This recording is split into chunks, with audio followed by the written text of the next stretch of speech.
बहुत लोकप्रिय होना ही केवल जीतने के लिए आवश्यक नहीं, जीतने के लिए उन रणनीतियों और कूटनीतियों का भी ज्ञान आवश्यक है। अब रणनीति कूटनीति तो हमें आती ही नहीं थी, हम लोग तो लोगों के बीच में ही बने रहे।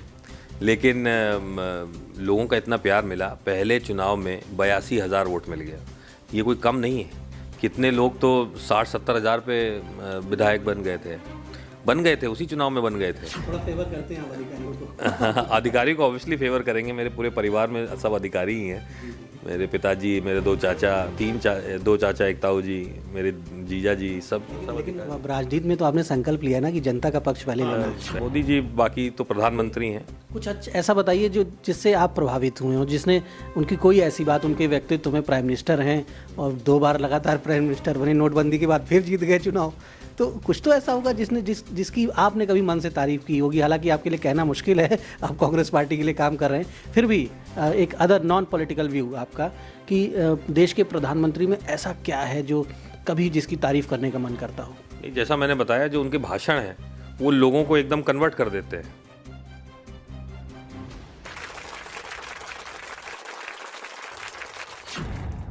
भारत को युवाओं का देश कहा जाता है और देश की राजनीति में भी युवाओं की बड़ी भूमिका है, मतदाता के तौर पे भी और नेतृत्व के तौर पर भी। उत्तर प्रदेश के विधानसभा चुनाव में इस बार चर्चा है कि युवा प्रत्याशी अच्छी संख्या में देखने को मिलेंगे और बाराबंकी की सियासत ने 2017 में एक युवा चेहरे का सामना किया, उनको स्वीकार किया। तनुज पुनिया हमारे साथ हैं जो कि बाराबंकी में 2017 से एक युवा नेता के तौर पर सक्रिय हैं, लोगों के बीच लगातार बने हुए हैं। तनुज पुनिया, जैसा कि आप जानते हैं, पीएल पुनिया जी के बेटे हैं जो कि सांसद भी रहे, लोकसभा के भी, राज्यसभा के भी, कांग्रेस के बड़े नेता हैं। रिटायर्ड आईएएस अफसर के रूप में भी उन्होंने लोकप्रियता हासिल की उत्तर प्रदेश में। तनुज, बहुत बहुत स्वागत है आपका द इंडियन ओपिनियन में। धन्यवाद, बहुत बहुत धन्यवाद।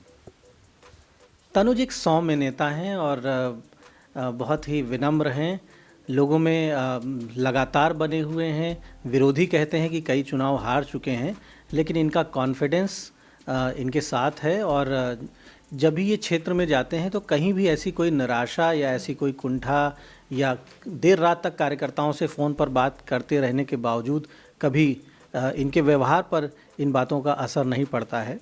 तनुज, हम शुरुआत इस बात से करेंगे कि सियासत में आने का फ़ैसला आपने कैसे लिया? आप तो बड़े अच्छे स्टूडेंट थे, बीटेक आपने किया और अच्छी कंपनी में जॉब भी कर रहे थे, आईएएस की भी आप प्रिपरेशन में लगे हुए थे। जी, देखिए, बचपन से ही अपने पिताजी को मैं देखता था कि वो सवेरे सवेरे उठ के, जल्दी उठ करके, और जो घर के बाहर एक जमावड़ा सा होता था उस समय, तो उनसे जाके वो मिलते थे, उनकी एप्लीकेशन लेते थे, उनके समस्याएं सुनते थे। तो उस समय तो लगता था कि ये समय इतनी जल्दी उठ के कोई मतलब नहीं है, क्यों जा रहे हैं, ऑफिस में मिलें, घर पे क्यों आ रहे हैं लोग। लेकिन अब जब मैं राजनीति कर रहा हूँ तो मैं जाता हूँ क्षेत्र में, पूरे उत्तर प्रदेश में मौका मिला प्रियंका गांधी जी के माध्यम से कि जाएं और लोगों से मिलें, तो वहाँ पे हर ज़िले में सैकड़ों लोग ऐसे मुझे मिलते हैं कि आपके पिताजी ने हमारी 90 के दशक में बहुत मदद करी थी, या 98 में बहुत मदद करी थी, या 80 के दशक में बहुत मदद करी थी। तो अब मुझे समझ में आता है कि जो है वो लोग जो आते थे सुबह सुबह वो कौन थे। तो उनका जो लोगों से मिलना और लोगों की सेवा करना, लोगों की समस्याओं का समाधान करना, वो आईएएस के ज़माने से था, जब वो अधिकारी थे तब से था। और उसी बात को रिटायरमेंट के बाद उन्होंने कंटिन्यू किया। लोग रिटायरमेंट के बाद तीर्थ स्थान जाते हैं घूमने और आराम करते हैं, घर पे खाते पीते हैं, एंजॉय करते हैं लाइफ, लेकिन उन्होंने एक दिन भी वो नहीं किया। वो रिटायरमेंट जिस दिन हुआ, अगले दिन कांग्रेस ऑफिस गए, सदस्यता ली और क्षेत्र में आ गए। लोगों से वही मिलना मिलाना, और लोगों का प्यार भी फिर मिला। लोकसभा वो जीते, उसके बाद भी जब वो हारे भी जब 2014 में, तो उत्तर प्रदेश में उनसे ज़्यादा हारने वालों में वोट किसी का नहीं था। तो लोगों से जुड़े रहने का ये उनसे एक मान के चलिए, उनको आइडल मान के मैं चलता हूँ जब, तो उन्हीं की तरह मुझे कुछ करना था। तो पहले तो सोचा कि आईएएस बने, एग्ज़ाम भी दिया, बहुत अच्छे नंबर भी आए, लेकिन कुछ कारणों से रह गए। मेंस भी लिखा था, कुछ नंबरों से रह गया। फिर पापा ने बिठाया एक दिन और कहा कि आप जो है लोगों क्यों करना चाहते हैं आईएएस। तो मैंने कहा आपकी तरह जो है लोगों की सेवा करना चाहते हैं। उन्होंने कहा कि 36-37 साल की नौकरी में मैंने जितने लोगों की बात सुनी है, कितने लोगों का भला किया है, उससे ज़्यादा तो मैंने 5 साल में कर दिया है लोकसभा में। उनसे ज़्यादा लोगों से मैं मिल लिया हूँ, उससे ज़्यादा लोगों को राहत पहुँचाई है। तो आप ये आईएएस छोड़िए और राजनीति में आइए। फिर भी मेरे दिमाग में था कि नहीं, थोड़ा सा अभी ज़िंदगी थोड़ी सी लोगों के बीच में जाने से पहले थोड़ा सा अपना भी देख लें। तो 2 साल 1.5 साल मैंने नौकरी करी और उसके बाद 17 में मौका मिला। एक बार राहुल जी ने मौका दिया मुझे, तो मैं फिर सक्रिय राजनीति में आ गया। सियासत के रास्ते कितने कठिन होते हैं ये तो जनता ने आपको एहसास दिलवा ही दिया। काफ़ी मेहनत की आपने, उसके बाद भी कई चुनाव हारना पड़ा आपको। और बहुत से लोग आपके विरोधी भी ये कहते हैं कि आप बहुत अच्छे हैं, बड़े सज्जन हैं, विनम्र हैं, पोलाइटली लोगों से मिलते हैं और पब्लिक में even popularity is not always की टू सक्सेस इन पॉलिटिक्स। बहुत लोकप्रिय होना ही केवल जीतने के लिए आवश्यक नहीं, जीतने के लिए उन रणनीतियों और कूटनीतियों का भी ज्ञान आवश्यक है। अब रणनीति कूटनीति तो हमें आती ही नहीं थी, हम लोग तो लोगों के बीच में ही बने रहे। लेकिन लोगों का इतना प्यार मिला, पहले चुनाव में 82,000 वोट मिल गया। ये कोई कम नहीं है। कितने लोग तो 60-70 हज़ार पे विधायक बन गए थे, उसी चुनाव में बन गए थे। मेरे ख्याल से लोएस्ट था 58,000 उस साल। तो 58,000 विधायक बन गए, हम 82,000 पे भी नहीं बन पाए। लेकिन 82,000 लोगों ने अपना आशीर्वाद दिया, ये की पॉइंट है। 82,000 लोगों का आशीर्वाद और प्यार मिला, तो इसका मतलब कि लोगों के बीच में जाना नहीं रोकना चाहिए। वो एक रिश्ता बनता जाएगा, बढ़ता जाएगा और लोग जुड़ते जाएंगे और कारवां ऐसे ही चलता जाएगा, तो लोग पीछे पीछे और जुड़ते जाएंगे। तो यही हम लोग सोच रहे थे और इसीलिए लगातार 5 साल हो गए अब सक्रिय राजनीति में। तो लगातार 5 साल से किसी दिन नहीं रोका गया है। लोगों के सुख दुख में शामिल होना, लोगों के घर जाना, एक रिश्ता बना लेना कि मतलब परिवार का सदस्य बना लेना, ये हम लोग अब कर रहे हैं। 5 सालों में 3 चुनाव आप लड़े। एक आपने विधानसभा लड़ा, फिर एक लोकसभा लड़ा और फिर एक विधानसभा का उपचुनाव भी आपने लड़ा। तीनों चुनाव आप हारे, लेकिन भागे नहीं आप छोड़ के मैदान। कई बार 1 या 2 चुनाव हारने के बाद लोग सोचने लगते हैं यार कोई और विधानसभा देखें, कोई और एरिया देखें, शायद यहाँ पर पब्लिक से कनेक्ट डेवलप नहीं हो पा रहा है। लेकिन पहले ही चुनाव में आपने बताया कि आपको इतनी अच्छे वोट मिल गए कि एक इमोशनल अटैचमेंट लोगों से बना आपका। और जिन लोगों ने भी वोट दिया आपको, 82,000 लोगों ने वोट दिया, तो कम से कम उन लोगों ने आपको अपना जनप्रतिनिधि मान लिया अपने मन में। तो अब 22 का जो चुनाव है, इसको लेकर क्या रणनीतियां हैं, क्या कुछ वीक पॉइंट्स आपने आइडेंटिफाई किए हैं जिन पर आपको सुधार करना है? देखिए, सबसे बड़ी जो हमारा प्लस पॉइंट है, जो हमें इस चुनाव में मिला है, जो पिछले चुनाव में नहीं था, वो प्रियंका गांधी जी का संघर्ष है। उन्होंने जिस हिसाब से संघर्ष किया है, जिस तरह उन्होंने किसानों की लड़ाई लड़ी है, दलितों की लड़ाई लड़ी है, महिलाओं की लड़ाई लड़ी है, उस लड़ाई से बहुत लोग प्रभावित हैं। अब गांव में बच्चा, लड़कियां और युवा लड़के, ये सब प्रियंका गांधी जी का नाम बोल रहे हैं और कांग्रेस का नाम बोल रहे हैं। पहले उत्तर प्रदेश में इतनी पॉपुलैरिटी नहीं थी कांग्रेस की, लेकिन प्रियंका गांधी जी के आने के बाद वो पॉपुलैरिटी हुई है। तो उस पॉपुलैरिटी को हमको बस वोट में कन्वर्ट करना है। और तो जो बैलेंस था, जो हम हारते थे मार्जिन से, वो मार्जिन प्रियंका गांधी जी हमें देंगी। उसके अलावा हमने एकदम ग्राउंड पे जा करके और संगठन पे काम किया है। हर गांव में हमारे बूथ अध्यक्ष हैं और हर बूथ पे हमारे अध्यक्ष हैं और उनकी 10 लोगों की कमेटी है। हर ग्राम पंचायत में हमारा अध्यक्ष है और 20 लोगों की कमेटी है। तो 30 लोग, तो अगर एक बूथ का गांव है तो 30 लोग तो हमारे पास एक गांव में है ही हैं। 30 फैमिलीज हो गई वो। तो जब ग्राउंड पे इस तरह काम किया जाएगा, नए लोगों को जोड़ा जाएगा, नए लोगों से मिला जाएगा, तो कांग्रेस का ग्राफ तो बढ़ेगा ही और हमारा जो बैलेंस था, जो हम हार रहे थे, वो हमारा कवर अप हो जाएगा। आपके पिताजी की बार बार चर्चा करना तो बहुत, मुझे लगता है बहुत उचित नहीं है, क्योंकि आपको एक पूरा मौका मिलना चाहिए अपने टैलेंट को दिखाने का और अपने हिसाब से अपनी नीतियों को बनाने का। लेकिन फिर भी चूँकि आपने अपने पिता को ही अपना मार्गदर्शक माना और आपने उन्हें अपना आदर्श भी माना, और मुझे लगता है कि ये पिता और पुत्र दोनों के लिए सौभाग्य का विषय है कि पिता अपने कर्मों से पुत्र के लिए आदर्श बने और पुत्र में इतने संस्कार हों कि पिता को अपने आदर्श के रूप में स्वीकार करें। उन्हें एक बहुत ही सक्सेसफुल मैन ऑफ पॉलिटिक्स कहते हैं, बल्कि वो ओवरऑल एक बड़े कुशल प्रबंधक कहे जाते हैं, जब वो सिविल सर्विसेज में रहे और जब वो राजनीति में आए। अपने जीवन का दूसरा चुनाव, पहला चुनाव विधानसभा उन्होंने लड़ा था फतेहपुर, उस समय विधानसभा थी, वहाँ से वो लूज़ कर गए थे, लेकिन रणनीतियाँ उनकी मजबूत थीं और उसी के दम पे दूसरा चुनाव प्रचंड वोटों से वो लोकसभा का सीधे जीते। तो उनके बारे में कहा गया कि उन्होंने इस क्षेत्र में बाराबंकी और आसपास के जनपदों में उनकी राजनीति का बहुत से लोगों ने अध्ययन किया, उन्होंने सियासत का पैटर्न बदला, लगातार लोगों के बीच बने रहना। आपने उनसे क्या सीखा है राजनीति में? राजनीति में देखिए, जितने अच्छे वो प्रबंधक हैं तो वो हम लोग सिर्फ कोशिश कर सकते हैं, लेकिन अभी तक उस लेवल पे हम लोग नहीं पहुँचे। उनको एक एक चीज़ याद रहती है, उनको तरीका पता है कि किस तरह से संगठन एक बनाया जाता है, कैसे एक ऑर्गेनाइजेशनल स्ट्रक्चर बनाया जाता है और उस ऑर्गेनाइजेशन को काम करवाया जाता है। तो वो हम लोग लगातार रोज़ कुछ नई बात सीखने को मिलती है उनसे कि किस तरह से आखिरी व्यक्ति तक पहुंचा जाए। वो पहुंच गए, उन्होंने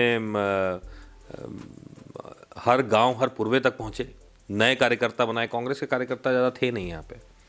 लोकसभा के चुनाव में मेरे ख्याल से 99 में 8,000 लोग वोट मिले थे कांग्रेस को और 2004 में 24,000 मिले थे और सीधे 3.5 लाख का आंकड़ा पार करने वाले पहली बार 2009 में डॉक्टर पीएल पुनिया थे। तो ये जो फिगर जो इतना बढ़ा है, ये उनके ऑर्गेनाइजेशन की वजह से बढ़ा है। वही ऑर्गेनाइजेशन का स्ट्रक्चर हमने खड़ा किया, लेकिन हमारी कमी रह गई थोड़ी सी, जो उसको पूरी तरह नहीं कर पाए। लेकिन उनसे सीखने के लिए भी तो बहुत कुछ है। तो वो हमेशा बताते रहते हैं कि आप ये करिए, अब ये करिए। जहाँ तक प्रचार की बात है तो उनसे अच्छा प्रचार मेरे ख्याल से उत्तर प्रदेश में तो कोई कर नहीं सकता। लोग सोचते थे शादी ब्याह में लोग कार्ड दे जाते थे, नेता पहुंचते नहीं थे, लेकिन सांसद जी ने लोगों से जुड़ने के लिए ही मान लीजिए या फिर लोगों से रिश्ता बनाने के लिए मान लीजिए, तो उन्होंने लगातार लोगों की शादियों में गए, मिट्टी में गए, सुख दुख दोनों में सबसे पहले वो पहुंच जाते थे। बल्कि एक कहावत हो गई थी, कहावत क्या, एक बात कहने लग गए थे क्षेत्र के लोग कि लगता है कब्रिस्तान वाले को या शमशान घाट वाले को अपना मोबाइल नंबर दिया हुआ है कि रिश्तेदारों से पहले पीएल पुनिया जी पहुंच जाते हैं। तो इस तरह का एक जो मेहनती नेता जिसे कहते हैं वो निकल करके आए थे। He was the most available politician in this region. और उन्हीं की देखा देखी पूरे अब लोग दूसरे कार्यकर्ता भी कहने लग गए, समाजवादी पार्टी, बसपा, भाजपा, स्पर्धा बढ़ गई। हाँ, कि वो तो आ जाते हैं, वो हमारी शादी में आ गए थे हमारे। यानी सारे नेताओं को अब ज़्यादा मेहनत करनी पड़ रही है यहाँ पे। अब राजनीति जो है ये फुल टाइम जॉब हो गई है। फुल टाइम जॉब हो गई है। अब आप घर बैठ के राजनीति नहीं कर सकते, आपको क्षेत्र में निकलना पड़ेगा। अच्छा, पीएल पुनिया साहब के नेतृत्व में आपकी पार्टी ने छत्तीसगढ़ में चुनाव लड़ा था, वो प्रभारी थे वहाँ पे, और छत्तीसगढ़ में 15 साल से रमन सिंह बीजेपी के सीएम थे। 15 साल पुरानी बीजेपी की सरकार, वहाँ भारी बहुमत से बीजेपी हट गई और कांग्रेस को भारी बहुमत से सत्ता मिली। मतलब बीजेपी को कहा जाए कि लिटरली उखाड़ फेंका कांग्रेस ने छत्तीसगढ़ में, 15 साल की शासन को उखाड़ फेंका। और लीडरशिप उनकी थी क्योंकि प्रभारी थे, चुनावी रणनीतियाँ उनकी थी। लेकिन अपने बेटे के लिए या तो फिर वो न्याय नहीं कर रहे हैं, समय नहीं दे रहे हैं आपको, उनकी व्यस्तता पार्टी के लिए ज़्यादा है, आपके विधानसभा क्षेत्र को, आपके लोकसभा क्षेत्र को उन्होंने समय नहीं दिया। आपने कभी ये प्रश्न किया कि आपने छत्तीसगढ़ में 15 साल पुरानी बीजेपी सरकार को हरवा दिया और आपको नहीं जितवा रहे? देखिए, उत्तर प्रदेश में समीकरण थोड़ा दूसरा है। वहाँ पे केवल 2 पार्टियाँ हैं, आप उसमें जा सकते हैं, नहीं तो आप इसमें जाइए, ठीक है। तो वहाँ पे रणनीति थोड़ी आसान होती है। लेकिन उत्तर प्रदेश में इतनी कठिन परिस्थितियाँ होती हैं क्योंकि यहाँ पे समाजवादी पार्टी और बहुजन समाज पार्टी भी है, तो 4 पार्टियों के बीच में होगा। और उसके अलावा भी छोटी छोटी पार्टियाँ और हैं जिनका कुछ कुछ पॉकेट्स में अस्तित्व है, अच्छा खासा उनके पास वो है, वोट बैंक है। तो यहाँ पे और कठिन हो जाता है डायनामिक्स। एक भी एक्स्ट्रा प्लेयर के आने के बाद काफ़ी चेंज हो जाते हैं। तो जहाँ तक लोकसभा की बात है, लोकसभा में अगर आप देखें तो गठबंधन हो गया था समाजवादी पार्टी और बसपा का। तो एक माहौल जो उन्होंने क्रिएट कर पाए, वो जो हम नहीं उसको काउंटर कर पाए। हम लोगों ने अपनी तरफ से पूरी मेहनत करी, चुनाव के 1 हफ्ते पहले तक हम लोग जीत भी रहे थे, लेकिन जिस तरह से उन्होंने अपना प्रचार किया वो काबिल तारीफ़ था और उसी की वजह से हम लोग हारे थे। तो लास्ट मिनट पे चेंजेस हो जाते हैं, उसको कोई नहीं चेंज कर सकता है, लेकिन मेहनत तो पूरी थी लोगों को बुरा भी लगा कि भैया बताओ अब हार गए, हम लोगों ने नहीं किया। तो कई लोग ऐसे मिलते हैं कि भैया माफ़ी चाहते हैं कि हमने नहीं किया आपको वोट, लेकिन उस समय माहौल कुछ ऐसा बन गया था कि हम कर नहीं पाए। तो ये समय समय की बात है। इस बार देखिएगा, इस बार हम लोगों ने नई रणनीति के साथ उतरे हैं और बहुत मजबूती से लड़ रहे हैं। इस बार जीत तय है हमारी। अभी आपने कहा कि बीजेपी के लिए कि उन्होंने ज़्यादा अच्छा कर लिया और गेन कर गए वो, तो कभी क्या ऐसा भी होता है मन में कुछ सीखते हैं, बीजेपी से भी कुछ सीखते हैं, उनकी रणनीतियों से भी कुछ सीखते हैं, या मोदी जी से भी? चूँकि आप एक युवा नेता हैं, यूथ हैं आप, और एक यूथ पॉलिटिशियन के नाते, यंग पॉलिटिशियन के नाते, जहाँ भी अच्छी चीज़ें मिलें युवाओं के लिए, वैसे भी कहा जाता है कि भाई जीवन का एक प्रारंभ है, तो आपका भी राजनीति में एक प्रारंभ है, हालांकि अनुभव हो गया आपको 5 साल का लगभग। तो मोदी जी से, नरेंद्र मोदी जिस तरह से प्राइम मिनिस्टर बने, जिस तरह गुजरात से निकले, एक नॉर्मल छोटी फैमिली से निकले, कोई बैकग्राउंड भी नहीं था, और लगातार ऊंचाइयों की ओर धीरे धीरे देश में शीर्ष पर पहुंच गए, तो कुछ है ऐसा कि उनको भी ऑब्जर्व करते हैं, फॉलो करते हैं, सीखते हैं? देखिए, सीखने के लिए तो सबके पास कुछ ना कुछ है। भारतीय जनता पार्टी के विशेष रूप से जो कार्यकर्ता ग्राउंड लेवल पे काम करते हैं, तो सीखने के लिए उनसे भी है कि ये आपके पास जो पन्ना प्रमुख लोग कहते हैं, तो उनके पास एक एक पन्ने का एक एक आदमी तो है कम से कम, तो उससे भी हमें सीखना चाहिए। लेकिन जो नहीं सीखना चाहिए, जिससे समाज बिगड़ता है, वो भी सीखने की बात है कि आपको समाज का ध्रुवीकरण नहीं करना है, आपको जातिवाद नहीं उसमें जाना है। कांग्रेस पार्टी हमेशा देखिए कभी भी धर्म की राजनीति, जातिवाद की राजनीति नहीं करती, और विशेष रूप से जब से भारतीय जनता पार्टी आई है तब से जिस प्रकार से समाज का ध्रुवीकरण उन्होंने किया है, इससे समाज में बहुत नुकसान हुआ है। विशेष रूप से जो युवा हैं उनको भटकाने का काम जो किया है वो बहुत ही मतलब एक तरह से मर्ज हो गया है इसको समाज में, तो उसको ऑपरेशन करके निकालना है, और यही हम लोग करना चाहते हैं। बाकी सीखने के लिए तो जैसा मैंने बताया पन्ना प्रमुख वाला है कितनी मजबूती से उनके कार्यकर्ता ग्राउंड लेवल पे काम करते हैं, वो तो सीखने वाली बातें हैं उनसे। सोशल मीडिया का जो उन्होंने जिस तरह से उपयोग किया है वो भी उनसे सीखने वाला है। हम लोग इस बार कमज़ोर थे पिछली बार सोशल मीडिया में, लेकिन इस बार हम लोगों ने उसमें भी आगे किया है। तो सोशल मीडिया और ग्राउंड लेवल कार्यकर्ता तो हमने सीखा है उनसे। इसकी बात नरेंद्र मोदी से क्या सीखना चाहिए नए युवाओं को, खासतौर से जो राजनीति में काम कर रहे हैं? देखिए, राजनीति में जो लच्छेदार भाषण मोदी जी करते हैं, तो वो लच्छेदार भाषण अगर युवा सीख जाए तो राजनीति में बहुत आगे भला हो जाएगा। लोगों को इमोशनल कर देते हैं, ये भी सच्चाई बात है, लेकिन मोदी जी बाकी तो प्रधानमंत्री हैं। कुछ ऐसा बताइए जो जिससे आप प्रभावित हुए हो, जिसने उनकी कोई ऐसी बात, उनके व्यक्तित्व में, प्राइम मिनिस्टर हैं और 2 बार लगातार प्राइम मिनिस्टर बने, नोटबंदी के बाद फिर जीत गए चुनाव, तो कुछ तो ऐसा होगा जिसकी आपने कभी मन से तारीफ की होगी। हालांकि आपके लिए कहना मुश्किल है, आप कांग्रेस पार्टी के लिए काम कर रहे हैं, फिर भी एक अदर नॉन पॉलिटिकल व्यू आपका कि देश के प्रधानमंत्री में ऐसा क्या है जो कभी जिसकी तारीफ करने का मन करता हो? नहीं, जैसा मैंने बताया, जो उनके भाषण हैं वो लोगों को एकदम कन्वर्ट कर देते हैं। इमोशनल लेवल पे आप देख लीजिए, राजनीति में एकदम इमोशंस को डाल करके उन्होंने इमोशन जगाए हैं लोगों के अंदर, तो ये उनसे सीखने की बात है। और इसी के दम पे वो आगे निकलते हैं, क्योंकि वो अपना भाषण दे जाते हैं, लेकिन उस भाषण को ग्राउंड पे कौन पहुंचाता है? वो ग्राउंड पे पहुंचाने वाला आदमी जो है वो चुनाव जिताता है मोदी जी को। मोदी जी अकेले नहीं लड़ते हैं, उनकी सेना है एक पीछे, और हमारे पीछे भी ये सेना है हमारे पीछे। और सबसे बड़ी बात है, हमारी जो नेता प्रियंका गांधी जी, जो आज उत्तर प्रदेश की कमान जिन्होंने संभाली है, वो मोदी जी से कहीं बेहतर कर रही हैं।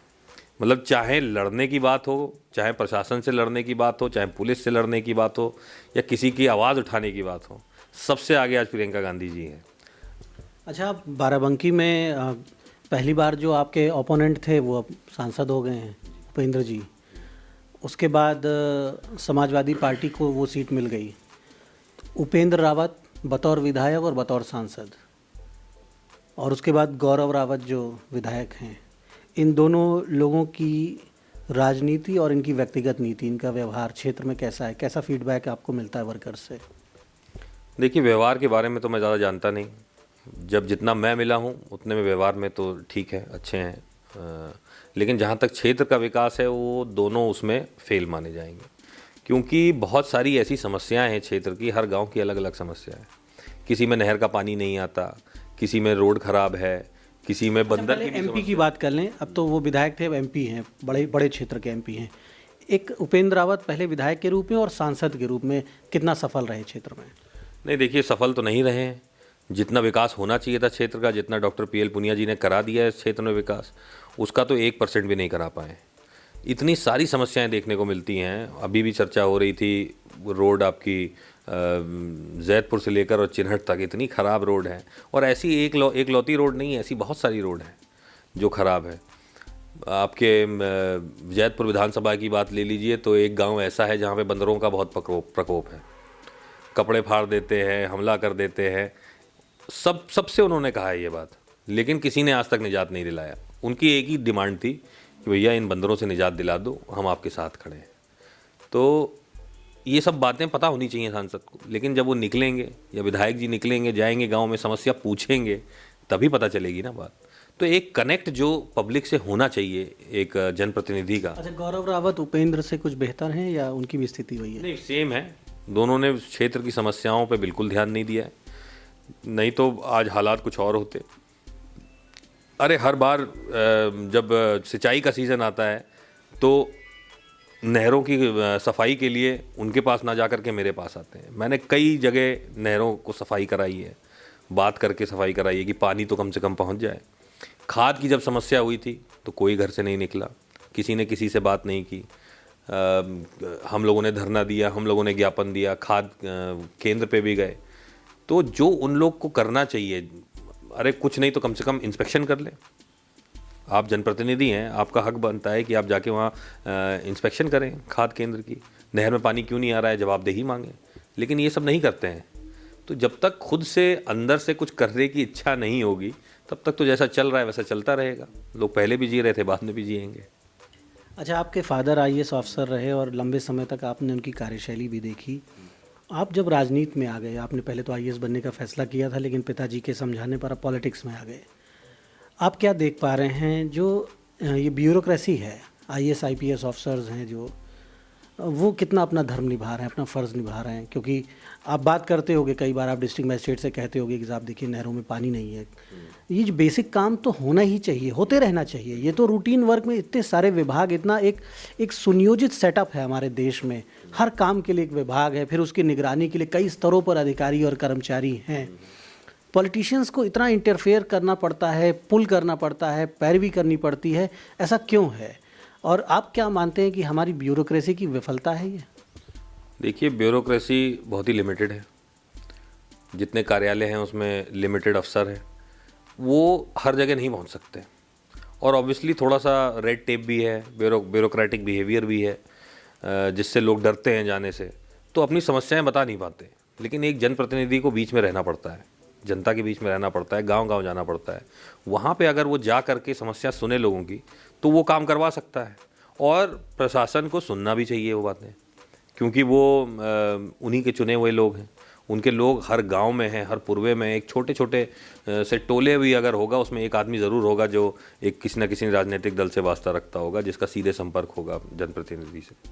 तो जब इतना संपर्क है तो उसका बेस्ट यूटिलाइजेशन तो यही हो सकता है। यही हमारी डेमोक्रेसी की अच्छी बात है कि अगर प्रशासन और प्रशासन दोनों साथ मिल के काम करें, मतलब एक दूसरे के ऊपर हमला ना बोलें, तो फिर देश में बहुत विकास हो सकता है। अब डीएम जो हैं वो हर गांव तो पहुंच नहीं सकते। अपना पूरा कार्यकाल भी अगर वो बिता दें तो भी वो हर गांव, हर पूर्व में नहीं पहुंच पाएंगे। हाँ, लेखपाल है, यूनिट्स हैं। अब ये तो करप्शन तो है ही हमारे देश में। करप्शन को जितना मिटाने की कोशिश की गई है, मनमोहन सिंह जी ने आरटीआई भी लागू किया था, वो सब करप्शन हटाने के लिए लागू किया था। अच्छा, बाराबंकी के डिस्ट्रिक्ट मजिस्ट्रेट और एसपी, ये दो अफसर्स जो बाराबंकी में हैं, चाहे कोई भी रहे हों वर्तमान के या इसके पूर्व के, एक राजनीतिक कार्यकर्ता के तौर पर आप किस तरह देखते हैं? बाराबंकी का जिला प्रशासन संवेदनशील है? अब ये तो इंडिविजुअल के ऊपर डिपेंड करता है। कुछ लोग होते हैं, कुछ लोग नहीं भी होते हैं। और वर्तमान में जो अधिकारी हैं, आप चाहेंगे कि इनके ही नेतृत्व में चुनाव हो या कुछ बदलाव आप चाहते हैं? नेतृत्व चुनाव का तो इसमें कुछ नहीं कहा जा सकता, ये तो शासन के ऊपर है। लेकिन कम से कम आप संतुष्ट हैं? आप मानते हैं कि संविधान के मानकों के अनुरूप ये अधिकारी आचरण कर रहे हैं, काम कर रहे हैं? नहीं, संतुष्टि तो नहीं है। मतलब संतुष्टि जब होती, जब रोज़ सुबह दरबार लगता, कम से कम रोज़ सुबह 150-200 लोगों की बात सुनी जाती। लेकिन बहुत ही लिमिटेड होता है उनके यहाँ, लिमिटेड टाइम देते हैं। उनकी भी कुछ समस्याएं होंगी, प्रशासन का दबाव होगा, सत्ता का दबाव होगा, जो भी है। थोड़ा फेवर करते हैं आप अधिकारियों को? अधिकारी को ऑब्वियसली फेवर करेंगे। मेरे पूरे परिवार में सब अधिकारी ही हैं।